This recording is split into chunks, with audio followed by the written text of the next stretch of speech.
తుఫాను ముందరి ప్రశాంతత, తుఫాను ముగిశాక ప్రశాంతత 2 రకాలు ఉంటాయి. తుఫాను ముందున్నటువంటి ప్రశాంతత చాలా కామ్గా ఉంటుంది. ఇప్పుడు అట్లాగే రేపు ఎన్నికల్లో ఓటేయబోయే ముందు ప్రశాంతత, లేదా ప్రభుత్వాన్ని ఉంటుందా ఊడుతుందా అన్నటువంటి దాని ముందు ఉండే ప్రశాంతత, ఎవరు గెలుస్తారు అన్నటువంటిది జూన్ 4 దాకా ఒక ప్రశాంతత. ఇక రణగొణ ధ్వనులతో ఇన్ని రోజుల నుండి, అంటే మొదట్లో లేదు కానీ ఊపు క్రమక్రమంగా పెరిగింది.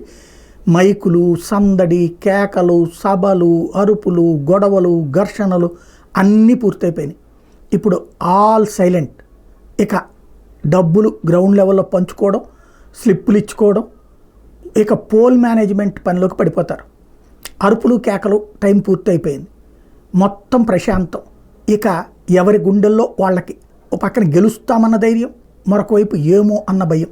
ఇలాంటి వాటి మధ్యన వాళ్ళ గుండెల్లో ఇప్పుడు తుఫాన్లు రేగుతూ ఉంటాయి అభ్యర్థులకి.